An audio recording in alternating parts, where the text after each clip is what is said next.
آله وبارك وسلم تسليما كثيرا كثيرا. أما بعد فأعوذ بالله من الشيطان الرجيم.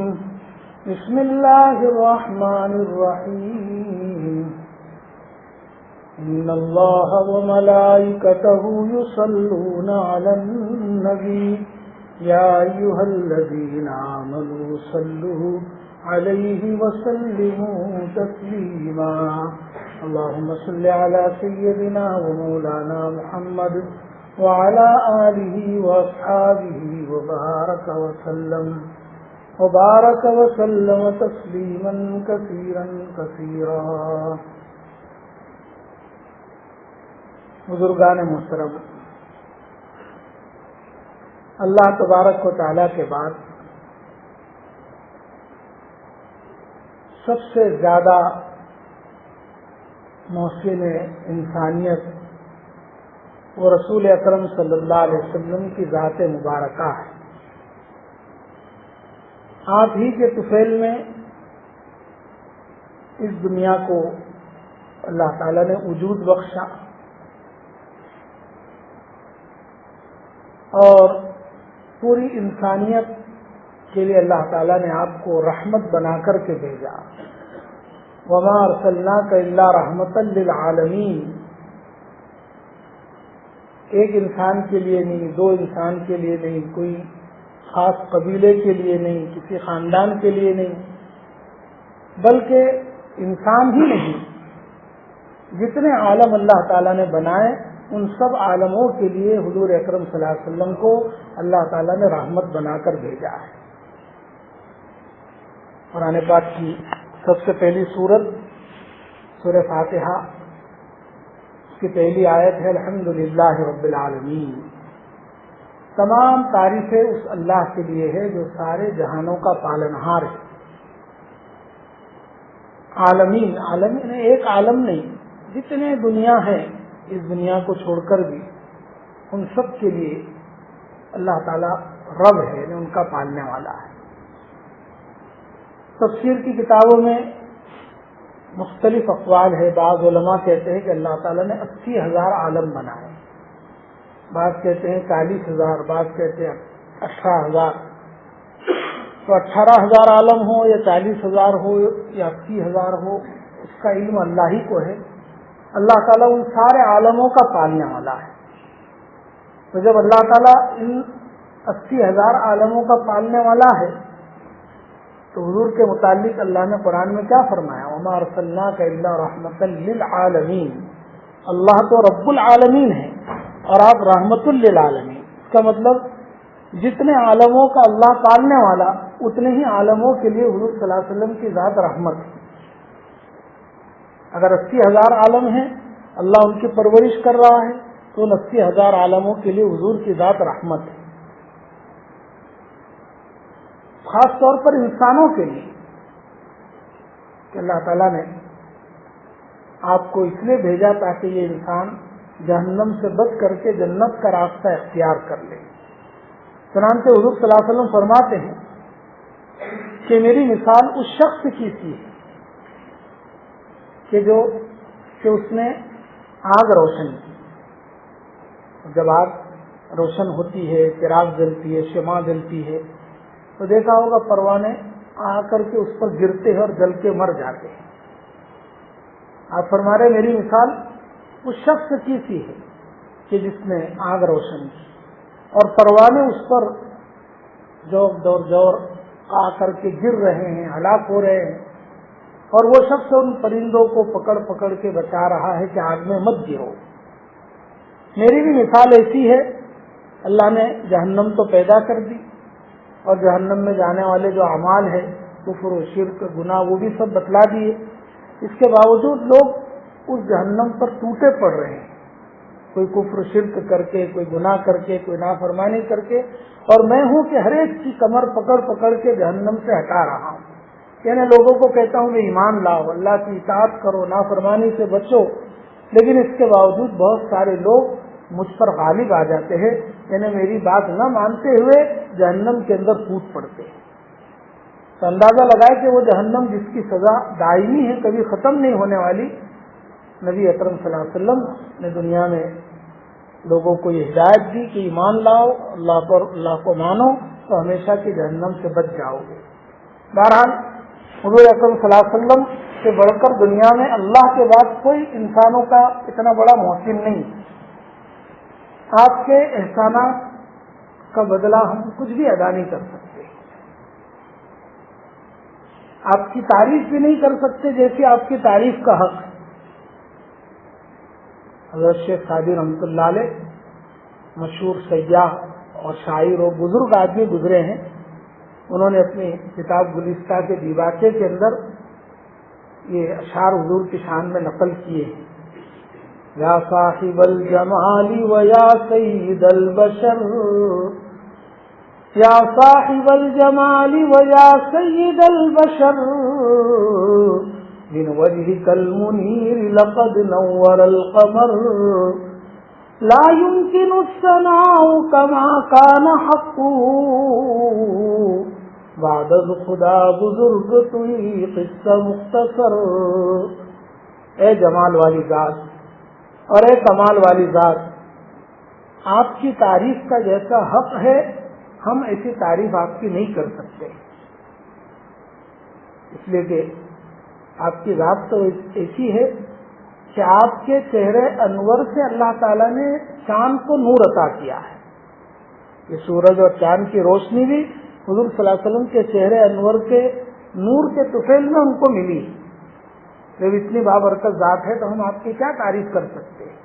اس لیے اب اتنا کہنے پر ہم مجبور ہے، بعد خدا بزرگ توئی قصہ مختصر۔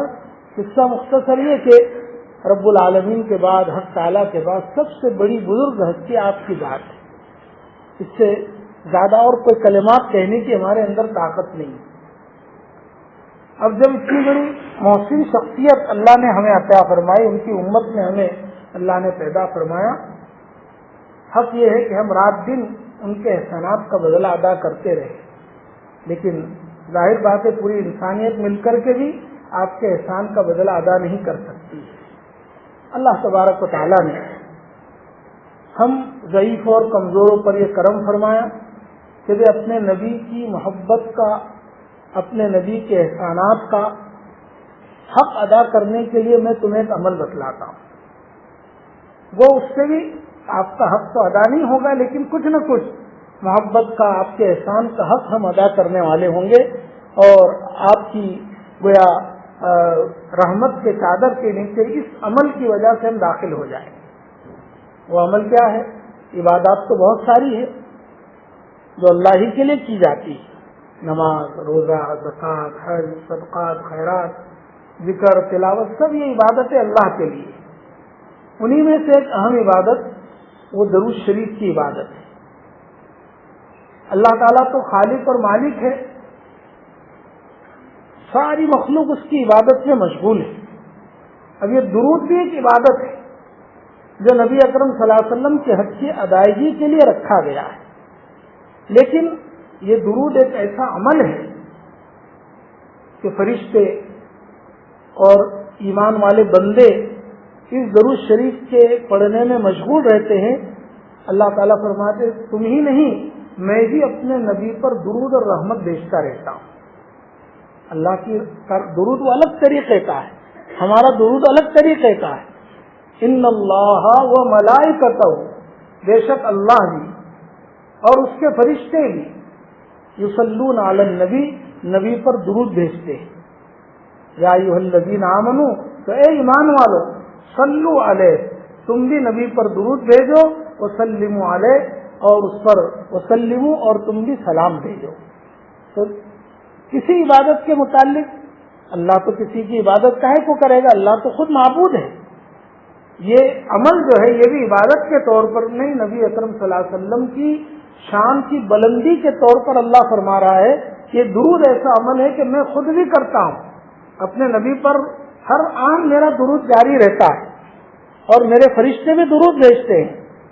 جب اتنا بڑا عمل ہے کہ میں بھی اور میرے فرشتے بھی اس میں مشغول ہے، تو ایمان والو تم بھی اپنے نبی پر درود اور سلام بھیجا کر۔ اب اندازہ لگائے کہ درود و سلام کی کتنی اہمیت ہے۔ کہ اللہ تعالیٰ خود اس عمل کو فرما رہے ہیں، فرشتے اس عمل کے اندر مشغول ہیں۔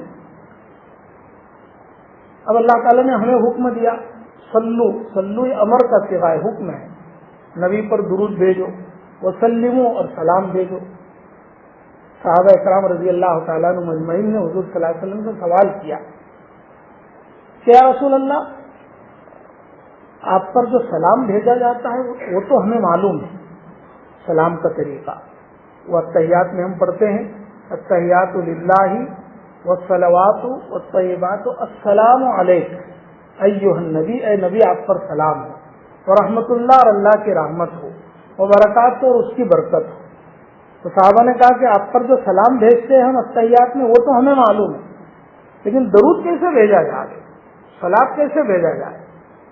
مختلف حدیث ہے، ایک مشہور حدیث اس سلسلے میں وہ ہے کہ حضور نے ان صحابہ سے فرمایا کہ نماز میں جو درود ہم پڑھتے اللہم صلی علی محمد وعلی آل محمد، اللہم بارک علی محمد وعلی آل محمد، یہ پڑھا کرو، یہ میرے اوپر پڑھنا، یہ میرا درود ہے۔ تو سلام تو آ گئے التحیات میں، اور درود شریف و درود ابراہیم میں۔ اس کے علاوہ مختلف صیغے اور الفاظ حدیث کی کتابوں میں آئے ہیں، جیسے فضائل درود شریف حضرت شیخ رحمۃ اللہ علیہ کی ہم پڑھتے ہیں، اس میں بہت سارے درود ہیں، کوئی بھی درود پڑھ سکتے ہیں، لیکن افضل درود یہ ہے جو بخاری مسلم کے اندر آیا، جس کو درود ابراہیمی کہتے ہیں، جس کو ہم نماز میں پڑھا کرتے ہیں۔ اب دیکھیے ترجمہ اس کا سنیں گے تو تعجب ہوگا ہمیں۔ اللہ تعالیٰ نے فرمایا اے ایمان والو، درود پڑھو اور سلام بھیجو۔ اب ہم اس کے بدلے میں کیا پڑھتے ہیں؟ اللہم صلی علی محمد وعلی آل محمد۔ اللہ تعالیٰ نے ہمیں کہا تم درود پڑھو، اور ہم کہہ رہے ہیں اللہم صلی علی محمد، اے اللہ تو درود بھیج نبی پر، وسلم اور تو سلام بھیج نبی پر۔ ایک سوال ہوتا ہے کہ اللہ نے ہمیں حکم دیا کہ تم بھیجو درود اور سلام، اور ہم اس کے جواب میں کہہ رہے ہیں کہ اللہ تو ہی بھیج درود اور سلام۔ ظاہری طور پر اس قسم کا جملہ تو ایک مذاق بھی معلوم ہوتا ہے۔ کوئی بڑا آدمی کسی کو کہے کہ ذرا پانی پلاؤ، اب وہ اس کے جواب میں ان کو ہی کہے کہ تم پانی پلاؤ، تو ایک مذاق معلوم ہو رہا ہے۔ اللہ تعالیٰ فرما رہے تم درود بھیجو، سلام بھیجو، اور ہم اللہ سے کہہ رہے اللہم صلی علی محمد، اے اللہ آپ درود بھیجیے، آپ سلام بھیجیے۔ تو حقیقت میں یہ مذاق نہیں ہے، بلکہ یہ درود کے جو الفاظ حدیث میں آئے ہیں وہ اس بنا پر کہ جب اللہ تعالیٰ نے ہمیں درود اور سلام بھیجنے کا حکم دیا تو ہم اللہ تعالیٰ سے درخواست کرتے ہیں کہ اللہ تیری نبی کی شان ایسی ہے کہ ہمارے پاس درود اور سلام بھیجنے کے لیے کوئی الفاظ نہیں، ہم تجھ سے ہی درخواست کرتے ہیں اللہ کہ تو جیسی ان کی عظمت کو جانتا ہے، تو جیسی ان کی شان کو جانتا ہے، ان کی شان کے لائق ہماری جانب سے صلی درود بھی بھیج اور ہماری جانب سے سلام بھی بھیج۔ گویا یہاں بھی انسان نے اپنے ہاتھ ٹیک دیے کہ اللہ کے رسول کی عظمت، ان کی شان، ان کی رفعت اور بلندی ایسی ہے کہ ہمارے بس میں نہیں ہے کہ آپ پر درود اور سلام کے الفاظ اپنی زبان سے نکالے، اللہ تو ہی قادر ہے۔ ہم اس سے درخواست کرتے ہیں اللہم صلی علی محمد وعلی آل محمد، یا اللہم صلی وسلم، اے اللہ آپ ہی اپنی شان کے مطابق اور اپنے نبی کے شان کے مطابق درود اور سلام بھیجیں۔ آج یہ جمعہ کی رات ہے اور رمضان کی ہوگی، اور کل جمعہ کا دن اور رمضان کا دن ہے۔ اس جمعہ کی رات کو اور جمعہ کے دن کو حدیث میں روشن رات اور روشن دن کہا گیا ہے۔ اس رات کو کیا کہتے ہیں؟ روشن دن، رات اور روشن دن۔ کیوں؟ اس لیے کہ یہ دن ایسا ہے جمعہ کا کہ اسی دن اللہ تبارک و تعالیٰ نے حضرت آدم علیہ السلام کو پیدا فرمایا، اسی دن آپ کے اندر روح ڈالی گئی، اسی دن آپ کو زمین پر اتارا گیا، اسی دن قیامت قائم ہوگی۔ بہت سارے فضائل ہیں اس جمعہ کے دن کے، اس لیے یہ دنوں کا سردار ہے۔ جمعہ کا دن سارے دنوں کا سردار ہے۔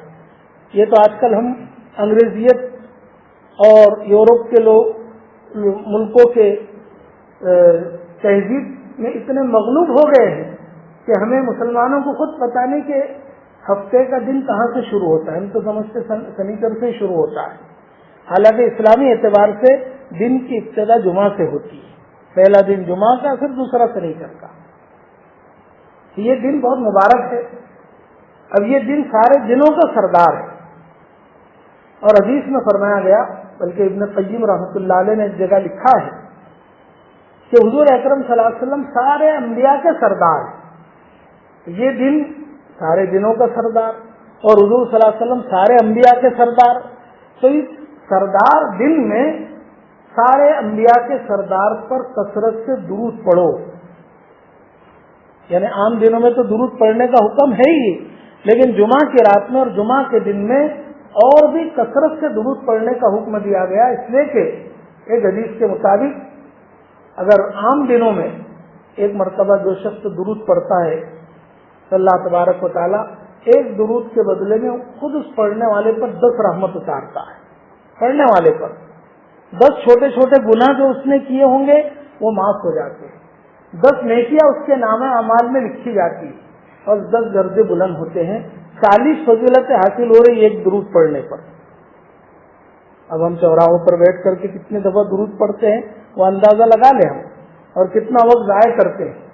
اور ہمارے اکابرین میں کتنے لوگ ایسے گزرے ہیں جو روزانہ 1.25 لاکھ مرتبہ درود پڑھتے تھے، جس کا نتیجہ یہ تھا کہ اس درود کی برکت سے کوئی دن ایسا خالی نہیں ہوتا تھا کہ حضور کی ان کو زیارت نہ ہوتی.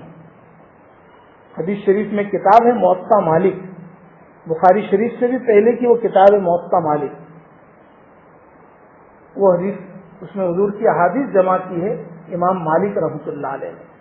مدینہ منورہ میں رہتے تھے، اتنا ادب کرتے تھے مدینہ منورہ کا کہ 3 دن کے اندر ایک ہی دفعہ بس بیت الخلاء کے لیے جاتے تھے. مدینہ سے بہت دور، کوسوں دور جاتے تھے 3 دن میں ایک دفعہ، کہ یہ روئے زمین، یہ مقدس زمین جہاں پر میرے آقا کے قدم پڑے ہو، صحابہ اکرام چلے پھرے ہو، جبرائیل امین یہاں آتے رہے، ایسی زمین پر میں غلاظت ڈالوں.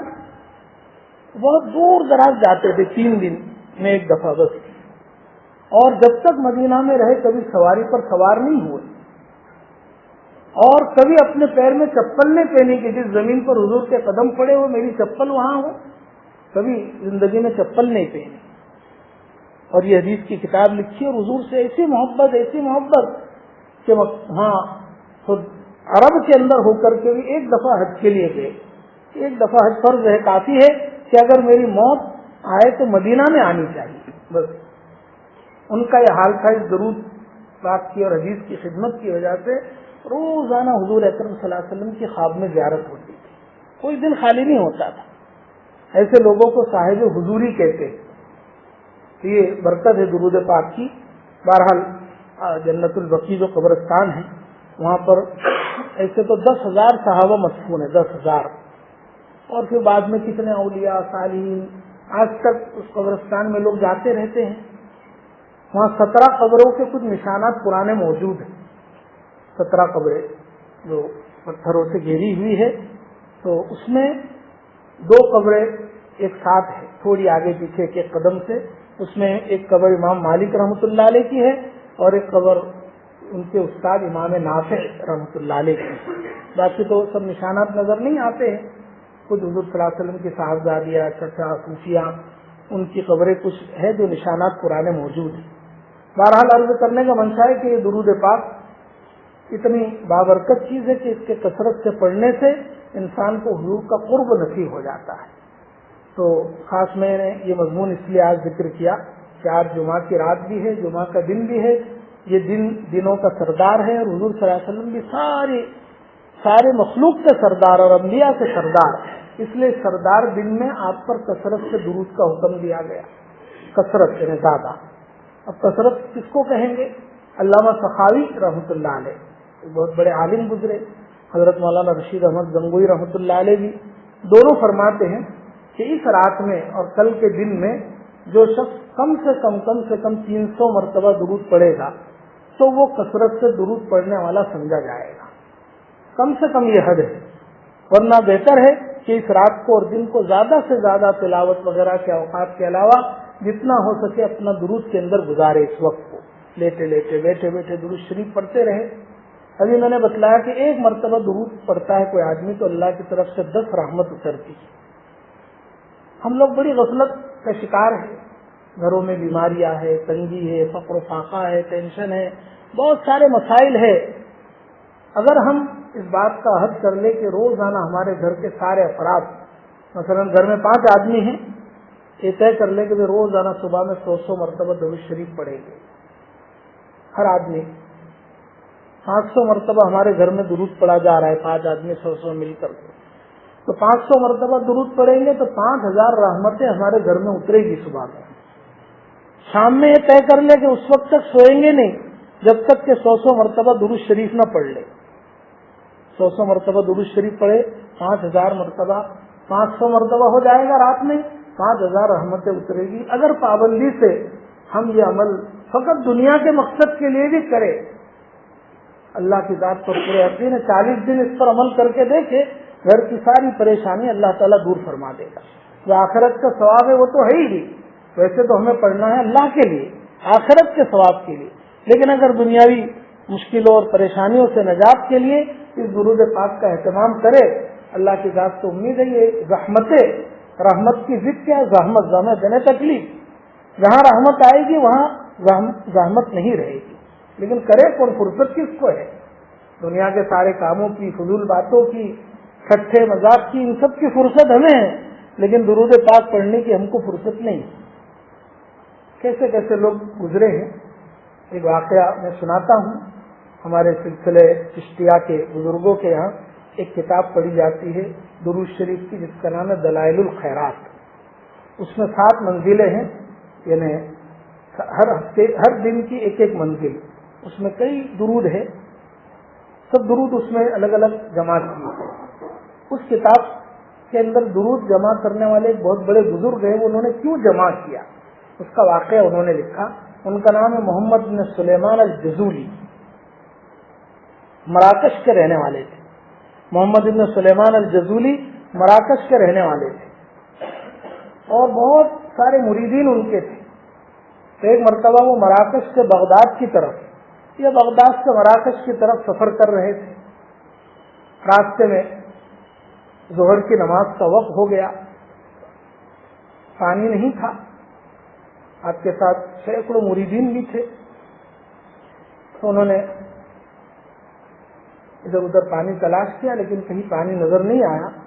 البتہ ایک جھوپڑی نظر آئی، اس کے قریب گئے، دیکھا وہاں تو موجود ہے لیکن ڈول اور رسی نہیں۔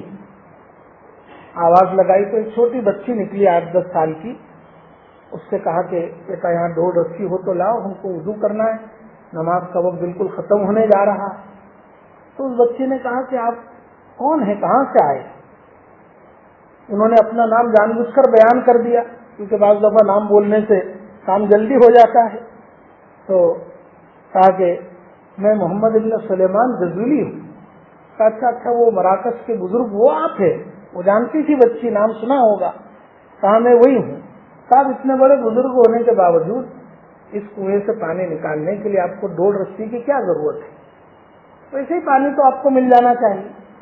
انہوں نے کہا بیٹا تو مذاق کیوں کرتی ہے، ڈول رسی کے بغیر کوئی پانی نکلے گا؟ تو میں ابھی بتلاتی ہوں آپ کو۔ اس بچی نے اس میں تھوک دیا، جیسے ہی تھوکنا تھا تو وہ پانی کنویں کا اوپر ابلنے لگا اور مڈیروں سے بہنے لگا۔ انہوں نے، ان کے سارے قافلے والوں نے وضو کیا، اپنے برتن بھرے، نماز پڑھی، پھر اس بچی کو بلایا، آواز دی اس کے گھر پر، پوچھا بیٹا یہ کرامت تجھے کہاں سے حاصل ہوئی؟ تو اس بچے نے کہا کہ یہ کرامت درود شریف کی برکت سے۔ کہ میری والدہ مجھے اس وقت تک سونے نہیں دیتی ہے جب تک 1000 مرتبہ ایک درود ہے خاص، وہ درود جب تک مجھ سے 1000 مرتبہ نہیں پڑھواتی وہاں تک مجھے سونے نہیں دیتی۔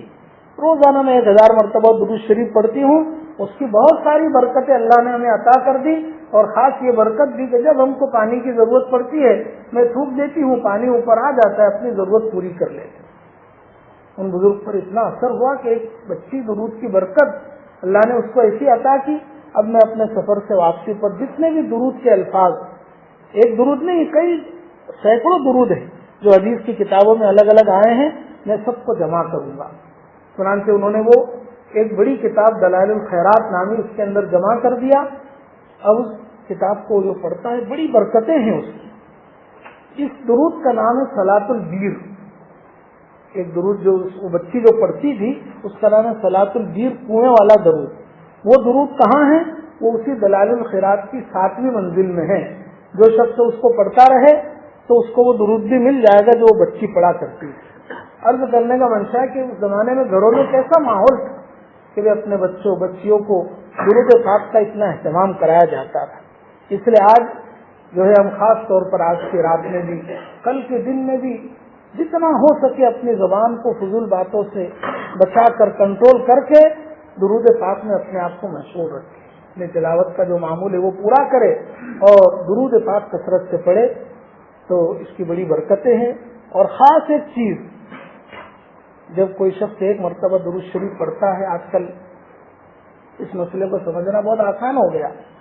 اگر ہمارا کوئی لڑکا، قریبی رشتہ دار، دوست یا کوئی بھی دور دراز ملک میں پڑا ہوا ہے، موبائل کے ذریعے نیٹ کے ذریعے ہم بات کر لیتے ہیں، آدھی ملاقات ہو جاتی ہے، اطمینان ہو جاتا ہے. حالانکہ وہ کتنے دور ہم کتنے دور، لیکن ایک فون کیا تو ایسا معلوم ہوتا ہے بھی آمنے سامنے کچھ نہ کچھ ملاقات کا بدل ہو گیا. تو دور رہتے ہوئے بھی قرب اور نزدیکی کا فائدہ انسان کو حاصل ہو جاتا ہے. سرکار دو عالم صلی اللہ علیہ وسلم دور دراز ہم سے ہیں، مکان کے اعتبار سے، جگہ کے اعتبار سے، لیکن اللہ کے رسول صلی اللہ علیہ وسلم پر جو ایک مرتبہ درود شریف پڑھتا ہے، یہاں دور رہتے ہوئے بھی اس کا روحانی تعلق اور کنیکشن پیدا ہو جاتا ہے. حضور فرماتے جو میری قبر پر آ کر درود پڑھتا ہے میں خود اس کو سنتا ہوں اور جواب دیتا ہوں، اور جو دور رہ کر کے درود بھیجتا ہے اللہ نے فرشتے رکھے ہیں، وہ فرشتے میں اس درود کو مجھ تک پہنچاتے ہیں اور میں اس کا جواب دیتا ہوں. یہاں بیٹھے بیٹھے ہم درود پڑھ رہے ہیں، لیکن ہمارا یہ روحانی تعلق، یہ بات اور ہے کہ ہمارے گناہوں کی نحوست کی وجہ سے وہ درود کا جو نور اور اس تعلق کا جو نور ہے ہم کو محسوس نہیں ہوتا ہے. ہمارے بزرگ گزرے ہیں حکیم اجمیری صاحب رحمۃ اللہ علیہ، شاید پرانے لوگ جانتے ہوں گے، سورت میں تھے حکیم اجمیری صاحب، بڑے نیک صالح آدمی تھے، وہ مخفی تھے، لوگ ان کو جانتے نہیں تھے زیادہ. شیخ الحدیث مولانا زکریا رحمۃ اللہ علیہ جن کی یہ فضائل اعمال ہے، ان کے وہ خلفاء میں سے گزرے. ان کے متعلق مجھے عالم نے بتلایا کہ جب جمعہ کا دن آتا تھا یا جمعہ کی رات اور جمعہ کا دن آتا تھا تو تازی مسواک وہ لیتے اور اس پر بہترین قسم کا گلاب ڈالتے تھے اور پھر منہ کے ذریعے سے اس میں مسواک کرتے، منہ میں اس کی مسواک کرتے تھے ہلکی سی، تاکہ منہ خوشبودار ہو جائے. اور جب منہ پورا خوشبودار ہو جاتا تھا تو اس کے بعد درود شریف لے کر کے بیٹھتے تھے اور بڑی محبت کے انداز میں دیر تک درود پاک پڑھتے رہتے تھے.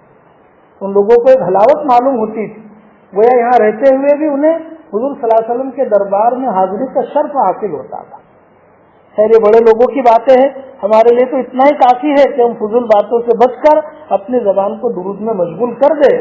پڑھتے پڑھتے کرتے کرتے اللہ تعالیٰ یہ مقام کسی کو عطا کر دے، اس کے خزانے میں کوئی کمی نہیں. ہماری طلب میں کمی ہے، ہم سست ہے، غافل ہے، ہم بیکاریوں میں پڑے ہوئے ہیں. ورنہ اللہ تبارک و تعالیٰ کے دربار میں تو ولایت نبوت کا دروازہ بند ہو گیا، ولایت کا دروازہ بند نہیں ہوا. اگر کسی انسان میں طلب ہو، محنت کرے، گناہوں سے اپنے آپ کو بچائے، اس کو راضی کرتا رہے، اللہ تعالیٰ چاہے اس کو ولی بنا دے اپنا، اس کے خزانے میں کوئی کمی نہیں. اس لیے آج ہمیں ایک عمل کرنا ہے کہ درود پاک کا کثرت سے اہتمام، کم سے کم 500 دفعہ، 1000 دفعہ، ایک مقدار طے کر لے دل ہی دل میں آج کہ آج کی رات اور دن میں ہمیں کتنی مرتبہ درود پڑھنا ہے، اور اتنی مقدار ضرور پوری کر لیں. طے کرنے سے آسان ہو جاتا ہے. دوسری بات، اس جمعہ کی رات اور جمعہ کے دن میں اور بھی اعمال ہے جس کا رمضان میں کرنے سے بہت زیادہ ثواب حاصل ہوتا ہے. تو میں وہ ایک روایت ذکر کر رہا تھا کہ عام دنوں میں تو ایک مرتبہ درود پڑھتے ہیں تو 10 رحمت اترتی ہے، لیکن جمعہ کے دن اگر کوئی درود پڑھتا ہے تو 70 رحمتیں اللہ کی طرف سے اترتی ہیں. اور پھر رمضان میں تو فرض کا ثواب بھی 70 فرضوں کے برابر اور نفل کا ثواب فرض کے برابر ہو جاتا ہے. تو اندازہ لگائے کہ اس رمضان کی جمعے کی رات اور جمعوں میں درود پڑھنے کا ثواب کتنا زیادہ ہو جائے گا. اس لیے اس کی قدر کرنے کی ضرورت میرے بھائیوں. یہ 2 ہی جمعہ رہ گئے، یہ اخیری یہ اور اس کے بعد اخیری ایک جمعہ آ جائے گا. اس لیے ان جمعوں کی ہم قدر کریں، فضول باتوں سے اپنے آپ کو بچائیں. اور دوسری چیز، اس رات میں ترمذی شریف کی حدیث ہے کہ جو شخص سورہ دخان پڑھتا ہے، 25ویں پارے میں سورہ دخان، بہت لمبی نہیں ہے، 2-2.5 رکوع کی ہے، بس 5 منٹ میں ہو جاتی ہے. سورہ دخان جو شخص جمعہ کی رات میں پڑھتا ہے اللہ تعالیٰ اس کی مغفرت فرما دیتا ہے. اس لیے آج ہم یہ بھی عمل کریں, جو بھی حضرات قرآن پڑھنا جانتے ہیں خاص طور پر سورہ دخان پڑھے, جو نہیں جانتے ہیں پڑھنے والے کو کہے ذرا زور سے پڑھو, ہم سن لیں گے تو سننے سے بھی وہ فضیلت حاصل ہو جائے گی. تیسری چیز, جمعہ کے دن سورہ کہف پڑھنے کی فضیلت آئی. ہم رمضان میں بھی اور رمضان کے علاوہ بھی اس کی عادت بنا لیں. کئی روایتیں ہیں, سورہ کہف 15ویں پارے میں ہے.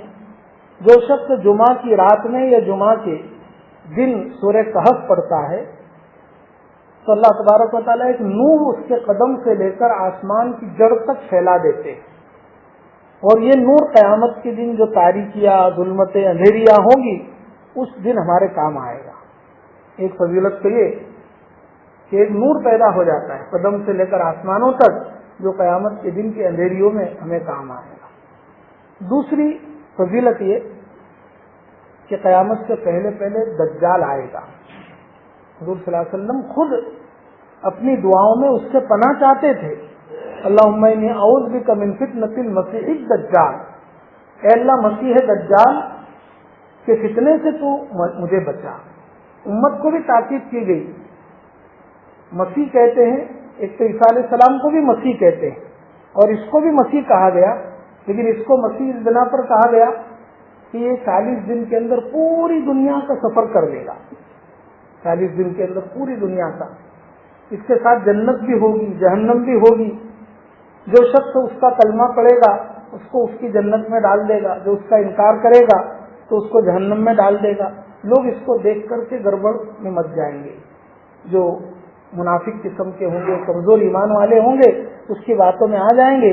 جو کامل ایمان والے ہوں گے وہ اس کی پیشانی پر پڑھ لیں گے کافارا یعنی کافر ہے, تو اس کی دھمکیوں سے وہ ڈریں گے نہیں, اس کا مقابلہ کریں گے. لیکن بہت بڑا فتنہ ہوگا. حضور صلی اللہ علیہ وسلم خود اس سے پناہ مانگ رہے ہیں. تو کہا جو سورہ کہف پڑھتا ہے جمعہ کی شب میں اور جمعہ کے دن میں, اللہ تعالیٰ دجال کے فتنے سے اس کی حفاظت فرمائے گا. اور قیامت آئے گی تب آئے گی, دجال آئے گا تب آئے گا, لیکن ابھی بھی دنیا میں دجالوں کی کمی نہیں. وہ بڑا دجال تو آئے گا. ہوتا ایسا ہے کہ اولاد بعد میں آتی ہے, لیکن وہ دجال ایسا ہے کہ اس کی اولاد پہلے آ گئی دنیا میں. کتنے فتنے ہیں دنیا میں اس وقت. یہودیت کا فتنہ, نصرانیت کا فتنہ, قادیانیت کا فتنہ, مال کا فتنہ, عورتوں کا فتنہ, حب مال جاہ کا فتنہ, طرح طرح کے فتنے روزانہ نئے نئے آتے ہیں. اور کتنے لوگ ان فتنوں میں مبتلا ہو کر کے بیچارے پریشان ہو جاتے ہیں, اپنا ایمان کھو بیٹھتے ہیں. اس لیے ہمارے بزرگوں نے لکھا ہے کہ جو شخص سورہ کہف پابندی سے پڑھتا ہے اللہ تعالیٰ اس بڑے دجال سے تو اس کو بچائے گا ہی. اس کے زمانے میں جب تک وہ زندہ ہے جیسے بھی فتنے آئیں گے اور گمراہ کرنے والے لوگ انسانوں کو گمراہ کریں گے, اللہ تعالیٰ اس سورہ کہف کی برکت سے اس کی حفاظت کرے گا, وہ گمراہ نہیں ہوگا انشاءاللہ. اس لیے ہم پابندی سے ابھی بھی, رات میں بھی, کل بھی, اور ہمیشہ اس کی عادت بنا لیں. حضور صلی اللہ علیہ وسلم فرماتے ہیں خیر العمل ما دیم علیہ, بہترین عمل اللہ کے نزدیک وہ ہے جس پر پابندی کی جائے. کوئی بھی عمل ہو لیکن چھوڑیں گے, ہمیشہ اس کو کرتے رہے. خیر العمل ما دیم علیہ. تو ایک عمل یہ ہے سورہ کہف والا. تیسری چیز, جمعہ کے دن صلاۃ التسبیح پڑھنے کا اہتمام. ویسے یہ جمعہ کے دن کے خاص نہیں ہے, ابو داؤد شریف کے اندر روایت ہے. یہ نماز سنو کتنی بڑی فضیلت کی چیز ہے. حضور اکرم صلی اللہ علیہ وسلم نے اپنے چچا جان حضرت عباس رضی اللہ تعالیٰ عنہ سے کہا, اے میرے چچا جان یا اماں, کیا میں آپ کو کچھ ہدیہ نہ دوں, کیا آپ کو میں کچھ بخشش نہ دوں, کیا آپ کو میں کچھ عطیہ نہ دوں. سوال کیا پہلے. حضرت عباس نے عرض کیا کیوں نہیں یا رسول اللہ, ضرور. پھر حضور صلی اللہ علیہ وسلم نے ان کو بتلایا کہ یہ ایک نماز ہے, 10 قسم کے گناہ اس سے معاف ہو جاتے اس کے پڑھنے سے, جان بوجھ کر کیے ہوئے, انجانے میں کیے ہوئے, بھول سے, غلطی سے, چھوٹے بڑے بہت سارے گناہ اس سے معاف ہوتے 10 قسم کے. تو اس کی تاکید حضور فرما رہے کہ یہ نماز ایک چچا جان ہو سکے تو روزانہ آپ پڑھیے, روزانہ پڑھیے.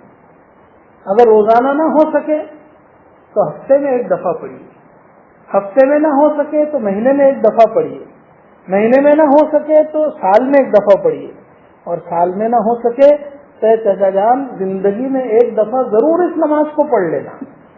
کتنی تاکید حضور فرما رہے ہیں، زندگی میں بھی ایک دفعہ کم سے کم پڑھ لو اس نماز کو، یہ فضیلت حاصل ہوگی. اس کا طریقہ کیا ہے؟ 4 رکعت نماز یہ نفل ہوتی ہے. 4 رکعت نماز کی نیت باندھے اور 2 طریقے اس کے بتلائے. پہلا طریقہ ثنا یعنی سبحانک اللہم پڑھے، الحمد شریف پڑھے، اس کے بعد کوئی سورت پڑھے، اور پھر سورت پڑھنے کے بعد 15 مرتبہ تیسرا کلمہ بولنے کی ضرورت نہیں نماز میں. سبحان اللہ، الحمد للہ، ولا الہ الا اللہ، اللہ اکبر، یہ یہاں تک پڑھنا ہے. بعض روایتوں میں لا حول ولا قوت الا باللہ بھی آیا ہے، اگر وہ پڑھ لے تو اور زیادہ اچھا، لیکن کم سے کم اتنا سبحان اللہ، الحمد للہ، لا الہ الا اللہ، اللہ اکبر، یہ 4 کلمے یہ 15 دفعہ پڑھنا ہے. اب گننے کے لیے ہلکی سی انگلی کو وہاں دبا سکتے ہیں، پوری انگلیاں نہ اٹھائے، وہیں پر ہلکا سا اشارہ کرے تو یاد رہے گا. 15 دفعہ یہ ہو گیا. پھر رکوع میں جائے تو رکوع میں پہلے رکوع کی تسبیح پڑھے، سبحان ربی العظیم 3 دفعہ 5 دفعہ جو پڑھنا ہو، اور پھر 10 مرتبہ یہی تیسرا کلمہ پڑھے. رکوع سے سر اٹھانے کے بعد سمی اللہ لمن حمدہ ربنا لک الحمد کہنے کے بعد پھر 10 دفعہ پڑھے. پھر پہلے سجدے میں جائیں تو سجدے کی تسبیح پہلے پڑھ لے اور اس کے بعد 10 دفعہ پڑھے. پھر سجدے سے سر اٹھائیں گے، جلسے میں بیٹھیں گے تو 10 دفعہ اس وقت پڑھے. پھر دوسرے سجدے میں 10 دفعہ تسبیح پڑھنے کے بعد، اصل تسبیح جو ہے وہ پہلے پڑھنی ہے، یہ بعد میں. پھر اس کے بعد اب دوسری رکعت میں کھڑے رہنا ہے تو کھڑے رہنے کے بجائے بیٹھ جائے، اللہ اکبر کہہ کر بیٹھ جائے. پھر 10 دفعہ یہ تیسرا کلمہ پڑھے تو 75 مرتبہ ہو گیا. ایک رکعت میں کتنی مرتبہ ہو گیا؟ 75 مرتبہ. اب دوسری رکعت پر اللہ اکبر کہے بغیر کھڑے ہو جائے، کیونکہ ایک دفعہ تو ہو گیا اللہ اکبر، اب ایسے ہی کھڑے ہو جائے. پھر الحمد شریف سورت پڑھ کے پھر 15 مرتبہ پڑھو. سورت کے بعد پھر 10 دفعہ رکوع میں، 10 دفعہ قومے میں، 10 دفعہ سجدے میں، 10 دفعہ جلسے میں، 10 دفعہ دوسرے سجدے میں.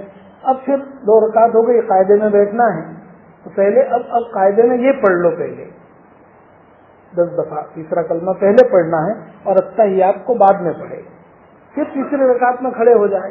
تیسری رکعت میں بھی اسی طرح، اب وہ بیٹھنے کے بجائے کھڑے ہونے کے بجائے بیٹھ جائے. تیسری رکعت میں، چوتھی میں جب کھڑے ہوں گے تو اس طرح تیسری میں تیسرا کا سجدہ پورا کر کے کھڑے نہ رہے بلکہ بیٹھے، پھر 10 دفعہ پڑھے اور پھر کھڑے ہو جائے. پھر چوتھی رکعت میں اسی طرح پڑھنا ہے، پہلے التحیات درود شریف دعا پڑھ لو، پہلے وہ 10 دفعہ یہ پڑھ لو اور پھر التحیات اس کے بعد پڑھنی. ہر رکعت میں 75 مرتبہ ہو گیا، 300 مرتبہ پڑھنا ہے. بہت آسان ہے، اطمینان سے انسان پڑھے تو بھی 20 منٹ لگتے ہیں، اس سے زیادہ نہیں. تھوڑا جلدی پڑھے تو 15 منٹ میں بھی ہو جاتی ہے. اس لیے اس نماز کا بھی ہم ضرور اہتمام کریں. ایک طریقہ یہ ہے، اور دوسرا طریقہ یہ ہے کہ جب اللہ اکبر کہے، ثنا سبحانک اللہم پڑھ لے تو اس کے بعد 15 دفعہ تیسرا کلمہ پڑھ لو، پھر الحمد شریف سورت پڑھو، پھر اس کے بعد 10 دفعہ اور تیسرا کلمہ پڑھ لو. تو یہ قیام کی حالت میں 25 دفعہ ہو جائے گا. پھر رکوع میں 10 دفعہ، قومے میں 10 دفعہ، سجدے میں 10 دفعہ، جلسے میں 10 دفعہ، دوسرے سجدے میں 10 دفعہ. اب سیدھے ہم کو دوسری رکعت میں کھڑے ہو جانا ہے، کیونکہ وہ 10 دفعہ جو پہلے یہاں پڑھ رہے تھے اب وہ ہم نے پہلے قیام جو کھڑے رہنے کی حالت میں وہی پڑھ لیا. اس طرح ہر رکعت میں کرنا ہے. تو یہ 300 مرتبہ اس میں سبحان اللہ اگر وقت ہو تو اس کے بعد 100 مرتبہ درود شریف پڑھو اور پھر اللہ سے دعاؤں کا اہتمام کرو، دعائیں بھی قبول ہوگی. 3 عمل ہو گئے تو اس کا بھی ضرور اہتمام کریں. جن حضرات کو طریقہ سمجھ میں نہ آیا وہ بعد میں پوچھ سکتے ہیں، مجھ سے پوچھے، ہمارے دوسرے بھی احباب ہیں یہاں، ان میں سے کسی سے بھی پوچھ لے، انشاءاللہ پھر بتلا دیا جائے گا.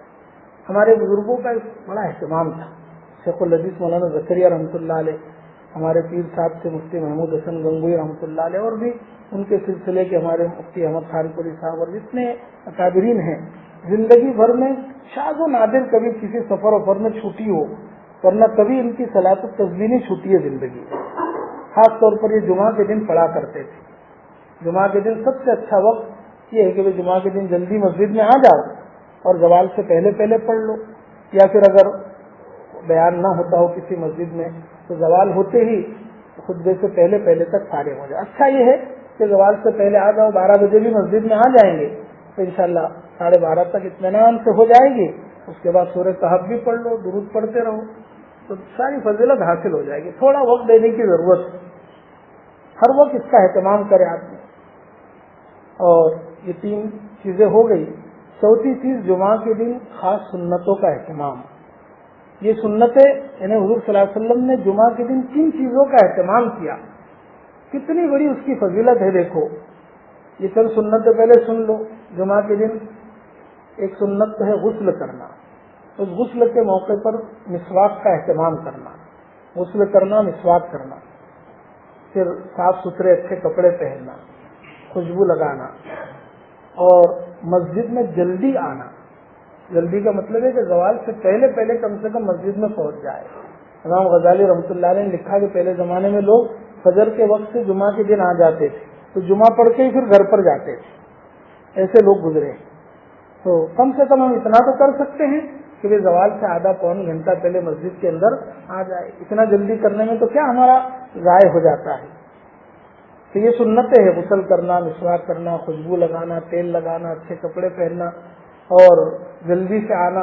اور پھر مسجد میں آ کر کے کسی کی گردن کو نہ پھاڑنا. بہت سے لوگ پیچھے آتے ہیں پھر بعد میں آگے کی صف میں لوگوں کے کندھوں کو پھاڑ کر کے جاتے ہیں. پھر ایک سنت یہ ہے کہ بھی خطیب یعنی جو خطبہ دے رہے ہیں ان کی طرف توجہ سے کان لگا کر سنیں اور کسی سے بات چیت نہ کرے خطبے کے دوران. یہاں تک کہ کوئی بات کر رہا ہو تم بھی تو بھی یہ مت کہو کہ تو چپ رہے. شریعت تجھ کو یہ کہتی ہے کہ تو ہی چپ رہے, تجھے دوسروں کو چپ کرنے کی ضرورت نہیں. ان سنتوں کا اہتمام کرے. تو ابو داؤد شریف کے اندر حضرت اوس ابن اوس رضی اللہ عنہ کی روایت ہے کہ حضور صلی اللہ علیہ وسلم فرما رہے ہیں یہ چند سنتیں اس میں ہیں. ان سنتوں کا اہتمام کرنے سے جب آدمی گھر سے نکلتا ہے مسجد کی طرف تو ہر قدم پر 1 سال کے روزوں کا ثواب اور 1 سال پوری رات نماز پڑھنے کا ثواب اس کو ملتا ہے, عبادت کا ثواب. یہ صحیح حدیث ہے. ملا علی قاری جو مشہور محدث ہے وہ فرماتے کہ حدیثوں کے ذخیرے میں نے اس سے زیادہ صحیح حدیث اور اس سے زیادہ فضیلت والی کوئی حدیث میری نظر سے نہیں گزری.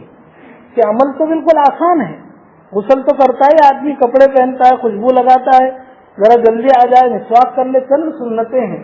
اور حضور فرما رہے کہ ایک ایک قدم پر, سارے قدم بھی نہیں, ایک قدم پر 1 سال کا روزہ رکھنا کس کے بس کی بات ہے.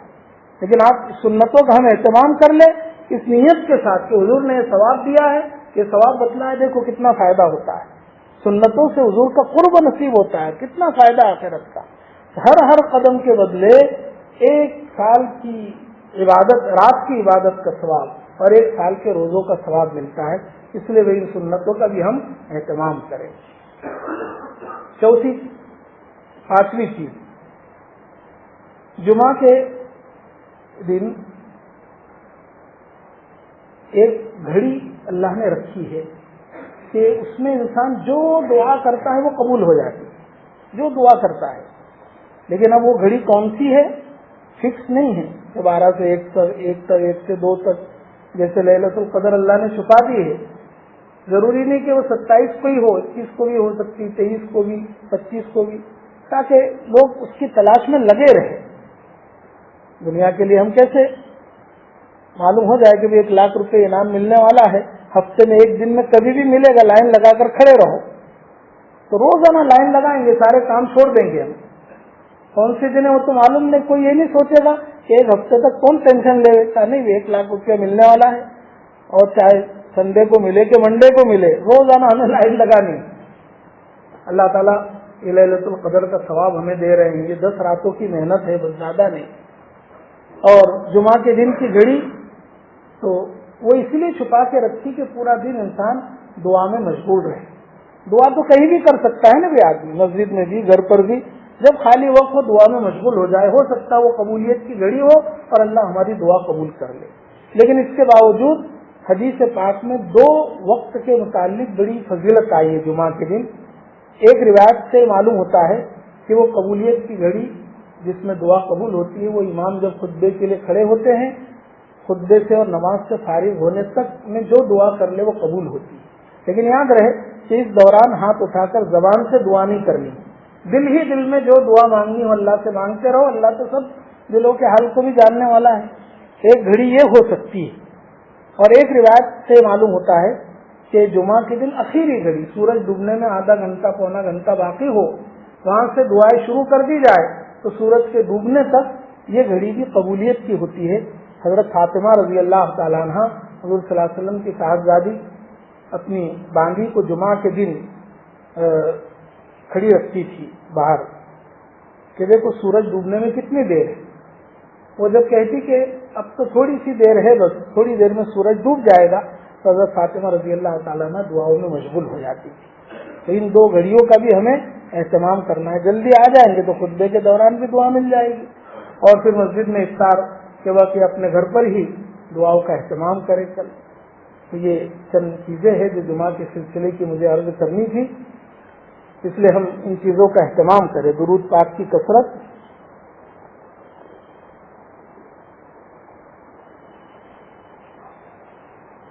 سورہ دخان اور سورہ کہف، اسی طرح صلاۃ التسبیح، جمعہ کی سنتیں، اور یہ دعاؤں کا اہتمام۔ اور اس کے علاوہ ایک درود شریف ہے جو کل عصر کے بعد پڑھنے کے سلسلے میں بڑی فضیلت ہے، ہمارے یہاں شاید لگا ہوا بھی ہے کہیں یا وہ چھوٹی کتاب میں ہے، اس کو لکھ دیں گے، وہاں بورڈ پر لکھ دیں گے انشاءاللہ۔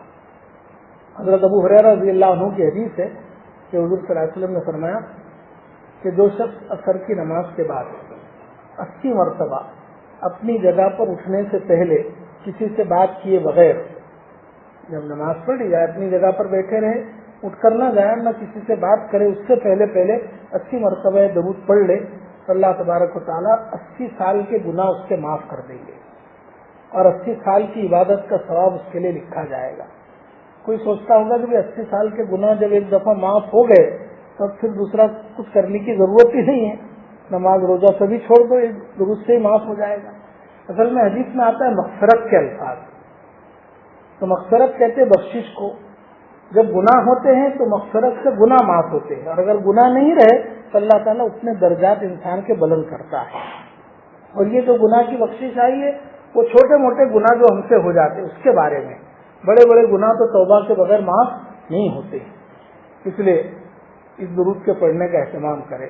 اللہم صلی علی محمد النبی الامی وعلی آلہ وسلم تسلیما، اللہم صلی علی محمد النبی الامی وعلی آلہ وسلم تسلیما۔ یہ درود شریف 80 مرتبہ پڑھے تو 80 سال کے گناہ بھی معاف ہوں گے اور 80 سال کی عبادت کا ثواب بھی لکھا جائے گا۔ تو بھائی کریں گے انشاءاللہ۔ اللہ تعالیٰ ہم سب کو عمل کی توفیق عطا فرمائے۔ آخر دعوانا الحمدللہ۔